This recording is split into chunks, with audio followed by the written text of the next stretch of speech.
Hey there, Sharon Horne-Ellstrom here. Welcome to day 1625 of What You Up To Now, documenting the journey as I transitioned originally in 2017 from the brick and mortar corporate world of business to the online world of business. Spent about over a quarter century in corporate America while simultaneously running, building, buying, selling, supersizing, and growing businesses in at least 27 different industries. Then, following my divorce, had the opportunity to say, okay, this is my reset. What do I really want to do now? And I decided I had always been curious about the online world ever since the internet's inception, and I had poked and prodded a little bit in my spare time, but I never had time to really jump in and find out what it was all about. So in 2017, joined ClickFunnels certification program, which they then canceled the next year and then now just relaunched again. Great program, great value, great way to learn the things that you need to learn in order to serve people at a high level.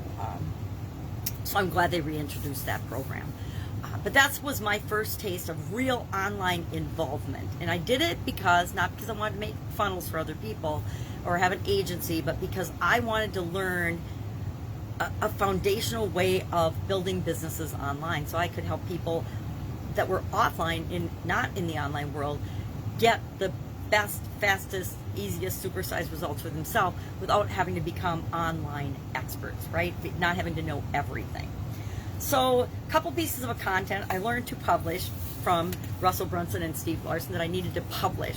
And as my vision deteriorated, it just made sense for me to get over my fear of video and start using video as my way of journaling and keeping track of what I'm doing in the online and the offline world, and then to share that with other people as well. So every day, and it's been every day for about 5 years, with the exception of Christmas 2019 when I had COVID, I have gotten online and published. And the days around that, I would imagine, are pretty rough. I haven't had the guts or the gumption to go back and watch them, but I'm sure they're pretty bad. I couldn't even talk for several days, and I was coughing up a lung for about 3 weeks after that. But that was the one day that I missed and didn't have an opportunity. And I think there was one other day in those years that we had technical difficulties and I didn't get a chance to get online. But otherwise, this is my 5th year in a row of doing an annual challenge. And this year's annual challenge is the BU 365-day challenge, just to do one thing every day that improves us in some way, that makes us a better person and a better version of ourselves. So this month, the month of July, we're focusing on, I'm using a life framework for the first 9 months of the year to have just a topic, because otherwise I want to do one thing every day that improves me. Where the heck do you start? Most of us wouldn't even know where to begin. So to help me understand where to begin and where to start, I use a life framework. It had 7 components that I learned from Tony Robbins in probably the early 80s. And I've used that because it gave me structure in how I wanted to think about my life, my goals. And it reminded me, although I didn't take my own advice for several decades, to lead a life that included all the different areas and aspects of our life that are important. Our health, our physical, our mental, emotional, our spiritual, our financial, our relationships, and our contribution, which we're talking about this month. And then last year, as we're still in the pandemic, I got involved with a coaching group that deals with core skills like communication, confidence, a lot of NLP, which, I like Tony Robbins, so I like NLP. I've never studied NLP, but I find it fascinating. So when I'm attracted to something, I pay attention to that. So I added confidence and communication as 2 core foundational areas that I want to work on going forward. And so if I'm working on it, I share it here and I share it with you. So this month we'll talk about contribution every day in the annual challenge, and to make my life simpler this year, I'm also using that as the topic for my Supersize Your Business for Female Entrepreneurs group. And so every day I pick an idiom or find an idiom that has to do with the topic of the month. So this month's contribution. So today's was, what do you bring to the table? And we talked about what do you bring to the table in a bunch of categories, which ties into our topic for the annual challenge today, which is Big You. What is it that you bring and can offer other people? And I like to look at this from, where do I really want to spend most of my time and energy? And so I ask myself, and I ask the people that I interact with, what do you love to do? What are you curious about? What's of interest to you? That's the things you love to do, and that all falls in this circle. What are the skills and experiences you've had and the things that you've done that you are able to share with other people? That forms the purple circle.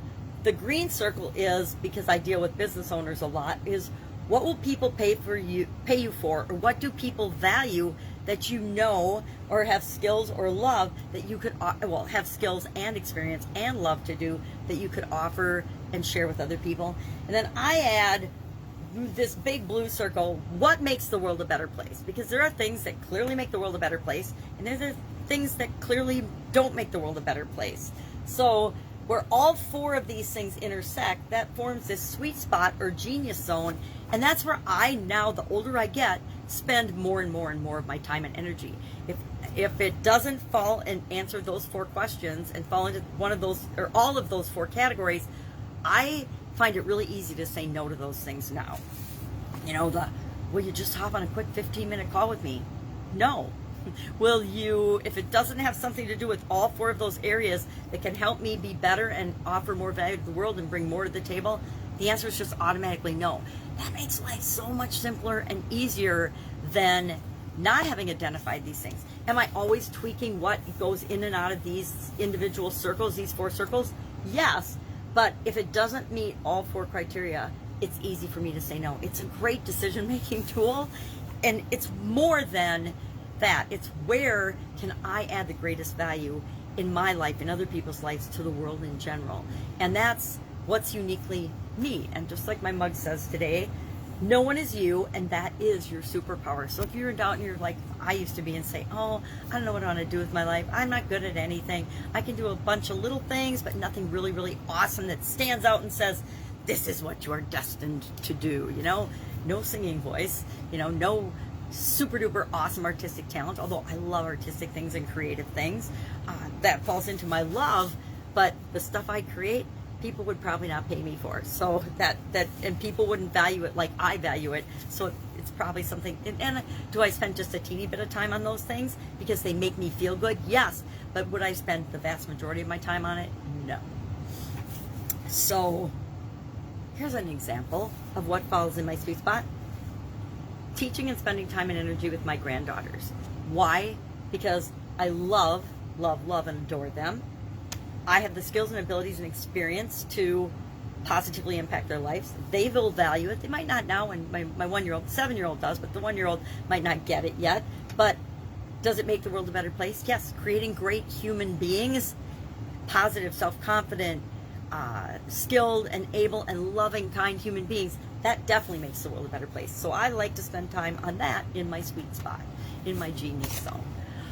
So that's a little bit of what I'm working on today. Always working on the annual challenge since I've done those, and I find that challenges have had such a profound impact and a positive impact on my life. I want to share that with other people. So if I can help you in any way, if you've got any questions, if you're stuck on something, if you're I don't know what I want. One of the biggest frustrations I have had in my life has been telling myself I don't know what I want. And mostly it was, I knew what I wanted, but I was somehow reluctant to ask for it because I didn't think I deserved it. I don't know where that comes from. So many of us humans have that belief, and it's probably because people have tried to stomp on us or push us down or harm us in ways because they didn't feel good about what they were doing or where they were or what they deserved, because life is a reflection, right? We reflect back to people what we get from them, but we also project what we believe about ourselves onto other people, and that's what we see in other people. All right, have an awesome day. I'm going to go get to work. If I can help you in any way, ask. Otherwise, I will be with you tomorrow.